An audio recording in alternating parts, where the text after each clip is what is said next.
ചിങ്കുവിൻ്റെ ബുദ്ധി. ഒരു ദിവസം ചിങ്കുമാൻ കാട്ടിലൂടെ നടക്കുകയായിരുന്നു. അമ്മയുടെ കണ്ണു വെട്ടിച്ചിറങ്ങിയതാണേ. വേഗം വീട്ടിൽ തിരിച്ചെത്തണം ചിങ്കു മനസ്സിൽ കരുതി. 1-2 തളിരിലകൾ കടിച്ചു നോക്കി. നല്ല സ്വാദ്. എത്ര ദിവസമായി ഒന്ന് നടക്കാനിറങ്ങിയിട്ട്. അപ്പോഴാണ് ശബ്ദം കേട്ടത്. ഗർ ഗർ ഗർ.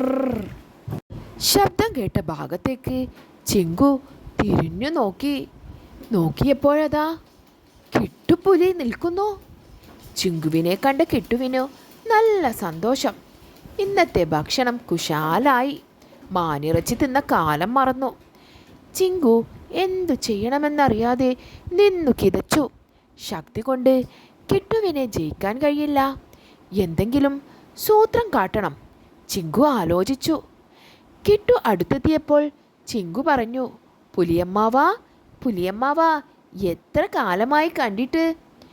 ഞാൻ പുലിയമ്മാവനെ നോക്കി നടക്കുകയായിരുന്നു. ഞാനും അമ്മയും തമ്മിൽ ഒരു വഴക്കു തുടങ്ങിയിട്ട് ദിവസങ്ങളായി. പുലിയമ്മാവൻ വന്ന് വഴക്കു തീർത്തു തരണം. പുലിയമ്മാവൻ മനസ്സിൽ കരുതി. കാര്യങ്ങൾ വിചാരിച്ചതിലും എളുപ്പമായി. ചിങ്കുവിൻ്റെ കൂടെ പോയാൽ തള്ളമാനിനെ തിന്നാം, മക്കളെ കൊണ്ടുപോരുകയും ചെയ്യാം. പുലിയമ്മാവന് മനസ്സിൽ കൊതിമൂത്തു. അവൻ പറഞ്ഞു, തീർത്തു തരാമല്ലോ. അങ്ങനെ അവർ ചിങ്കുവിൻ്റെ ഗുഹ ലക്ഷ്യമാക്കി നടന്നു.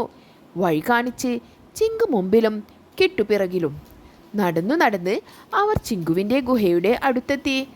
ഞാൻ അകത്തു പോയി അമ്മയെ കൂട്ടിക്കൊണ്ടുവരാം എന്നു പറഞ്ഞ് ചിങ്കുമാൻ അകത്തേക്കു കയറി. പുലിയമ്മാവൻ പുറത്തു കാത്തുനിന്നു. ഏറെ നേരം കഴിഞ്ഞിട്ടും ആരും പുറത്തു വന്നില്ല. കിട്ടുപുലിക്ക് മടുത്തു. ചിങ്കുമാനെ, വേഗം വാ, കിട്ടു വിളിച്ചു. അമ്മാവാ, വഴക്ക് ഞങ്ങൾ തന്നെ തീർക്കാൻ നോക്കുകയാണ്, ചിങ്കു വിളിച്ചു പറഞ്ഞു. കിട്ടുവിനു കോപം വന്നു. അവൻ ഗുഹയിലേക്ക് കയറാൻ നോക്കി.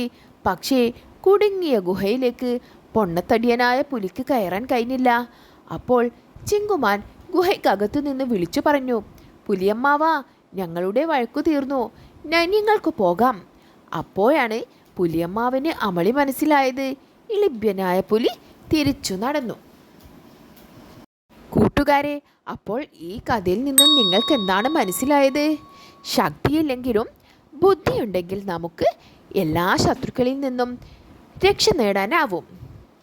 കൂട്ടുകാരെ, അപ്പോൾ നിങ്ങൾക്ക് ഈ വീഡിയോ ഇഷ്ടമായാൽ ഒന്ന് ലൈക്ക് ചെയ്യണേ.